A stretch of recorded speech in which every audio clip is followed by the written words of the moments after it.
જેતપુરમાં ગયો તો હું ડાયરો કરવા માટે. ડાયરો કર્યા પછી મને પ્રતિભાવ મળ્યો, ખેડૂતનો પ્રેમ મળ્યો. પ્રેમ મળ્યો એટલે મને થયું હું ફરી વાર સાવણીમાં જઉં. સમર્થન આપ્યું સાવણીમાં, બીજી વાર ગયો સમર્થન આપ્યું સાવણીમાં, ત્રીજી વાર મને ના પાડવામાં આવી આગેવાનો દ્વારા. ખેડૂતને ખેડૂતના ના પડતા, આગેવાનો ના પડે. એમને શું તકલીફ હોય કે ખબર તમે ન આવતા. એટલે પછી કીધું હવે ખેડૂતને હું જાણતો કરતો મને આવા ના પાડે, કારણ ખેડૂત મારી માથે નો ઓળ્યો ગોળ્યો નાખે કે મને આવવાની ના પાડે છે જેતપુરમાં.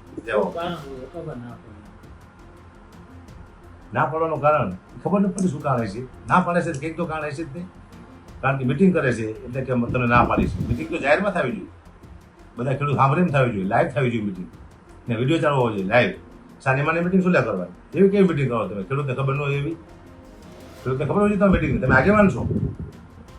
હું આગેવાન હોય હું એકલો મિટિંગ કરું કોને આજે એનું ગમે ને મિટિંગ કરવાનું હોય.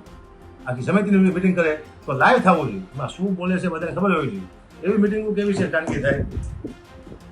ખેડૂતને ખબર પડવી જોઈએ કે આપણી માટે કોણ લડે છે, શું લડે છે, આપણી માટે કોણ શું ન્યાય માંગે છે. લાઈવ ટુ લાઈવ થવું જોઈએ. 2-3 દિવસ પહેલા હકાબાનો જ્યારે ફોન આવ્યો હતો, કોઈ વિકાસભાઈ કરીને છે જેતપુરના, એ સમિતિમાં નથી, એ કદાચ અહીંયા સહયોગમાં હશે, હું તો ઓળખતો પણ નથી. મને જ ફોન આવ્યો હતો હકાબાનો કે વિકાસભાઈ કરીને આવા ભાઈ છે ને મને અહીંયા આવવાની, જેતપુરમાં આવવાની ના પાડી છે. એકચ્યુઅલીમાં હકાબાનો જ્યારે ફોન આવ્યો હતો ત્યારે સમિતિની મિટિંગ ચાલુ હતી. હું પણ જેતપુર ગામની સમિતિમાં નથી, એટલે એ સમિતિની મિટિંગ હતી અને આયોજનના ભાગરૂપે મિટિંગ હતી. આખા ગુજરાતમાંથી ડાયરાના કલાકાર કે સાહિત્ય કલાકાર તરીકે હકાભા ગઢવી મર્દનો દીકરો એક જ એવો છે કે જેને અમારા આ આંદોલનને સમર્થન કર્યું છે.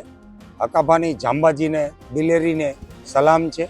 હકાભાએ અહીંયા કાર્યક્રમ પણ કર્યો હતો અને હકાભાએ સ્ટેજ ઉપરથી અમારી સમિતિને સમર્થન પણ આપેલું છે. તો ક્યાંક ને ક્યાંક ગેરસમજ છે કે આજે નહીં આવતા એવું કીધેલું વિકાસભાઈએ. અને હકાભા અમારા ભાણુભા છે, અમે એના મામા છીએ. એના માટે 24 કલાક આ સ્ટેજ અને છાવણી હકાભા જેવા સેલિબ્રિટી માટે રાહ જોઈ રહી છે. કારણ કે વિકાસભાઈ એટલે ના પાડી હતી કે હકાભા જેવી વ્યક્તિ આવતી હોય તો સમિતિના કોઈ આગેવાનો હાજર જોઈએ, કારણ કે એનું આગતા સ્વાગતા કરવા માટે કોઈ તો જોઈએ જવાબદાર. તો અહીંયા કોઈ જવાબદાર આગેવાનો નહોતા, એટલા માટે એને ના પાડી હતી અને એમાં ગેરસમજ થયેલી છે. પણ હકાભા અમારા કવિરાજ છે, કાંઈ નહીં, અમારા ભાણુભા છે, એનો સ્વાભાવિકપણે થોડો જાજો ગુસ્સો હશે. તો હું એની દિલથી સમિતિ વતી, જેતપુર ગામ વતી અને હું વ્યક્તિગત મારા મિત્ર છે, હું અમારા ભાણુભાની માફી માગું છું અને હું એને અહીંથી આમંત્રણ આપું છું કે હકાભા ગઢવી આપ પધારો, આપની છાવણી રાહ જોઈ રહી છે. વેલકમ, જેતપુર આપની રાહ જોઈ રહ્યું છે.